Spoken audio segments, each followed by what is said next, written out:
NTR district కేకొండ నుంచి వచ్చాము. 4 నెలల నుంచి జీతాలు లేక మా పిల్లల్ని స్కూల్లో జాయిన్ చేయడానికి కూడా ఇప్పుడు అడ్మిషన్స్ టైము, ఆ టైంలో కూడా జీతాలు కూడా పోయిన పరిస్థితుల్లో పిల్లల్ని అప్పులు చేసి ఆ అమౌంట్ కట్టించుకుని మేము స్కూల్లో జాయిన్ చేసుకోవాల్సి వచ్చిన పరిస్థితిలో ఉన్నాము.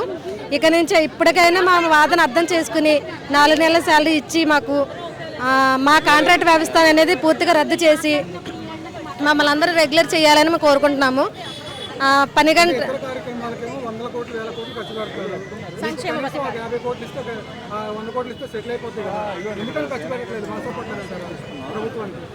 అంటే రెగ్యులర్ చేసినప్పుడు శాలరీస్ ఎక్కువ ఇవ్వాలి. కాంట్రాక్ట్ పద్ధతిలో ఉంటే 3 మెంబర్స్ని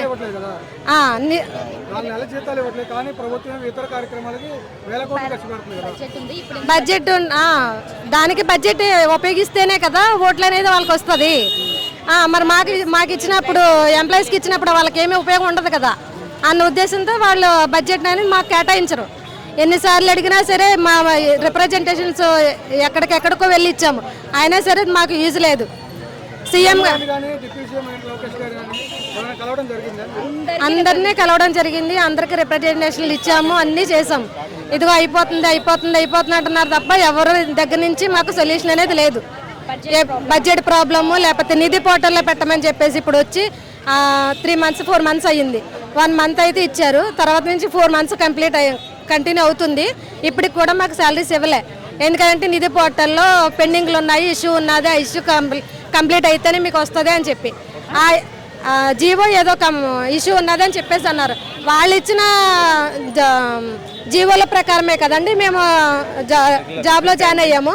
అలాంటప్పుడు ఆ జీవో వాళ్ళకే తెలుస్తుంది కదా, మరి అది కూడా తప్పంటే మేము అది కూడా మాకు తెలియట్లేదంటే మేము ఎవరిని అడగాలి?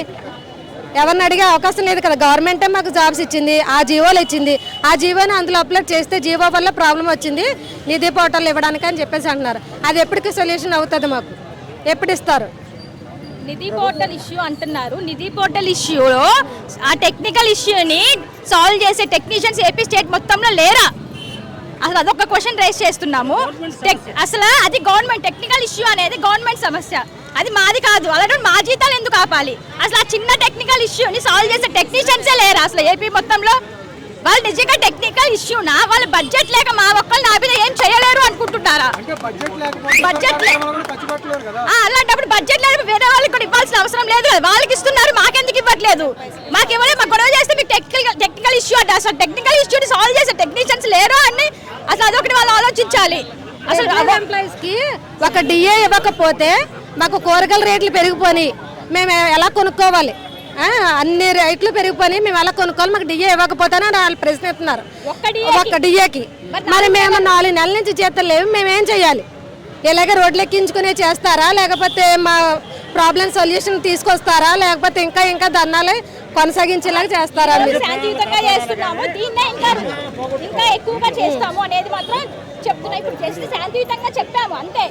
దీనికి ఏ దిశగా తీసుకెళ్తాము అనేది తర్వాత మీరే చూస్తారు అనేది ఈ యొక్క ధర్నా పూర్వకంగా చెప్తున్నాము అంతే. ఇంకొకటి ఏం లేదు. ఈ రెగ్యులరైజ్ అయ్యేంత వరకు ఈ ధర్నా ఆగదు. దీన్ని ఇంకా ఎక్కువ చేస్తాం తప్ప దీన్ని ఆపేది మాత్రం లేదు అనేది మాత్రం గవర్నమెంట్ కి గట్టిగా చెప్తున్నాము దీని పూర్వకంగా. నెక్స్ట్ స్టెప్ ఏంటి అనేది మా జేఏసీ నాయకత్వాలు పెద్దవాళ్ళు చెప్తారు. పెద్దలు ఏది చెప్తే దానికి మేము అందరం అంగీకరించి ఇప్పుడు మా వాళ్ళని అడ్జస్ట్ చేసి వచ్చాము. ఇంకా అడ్జస్ట్ చేసేదంటూ ఏమీ లేదు. ఇంకా అందరూ కలిసి ఒకే దాటి మీద రోడ్డు మీదకి ఎక్కిదాం అనేది మాత్రం చెప్తున్నాము.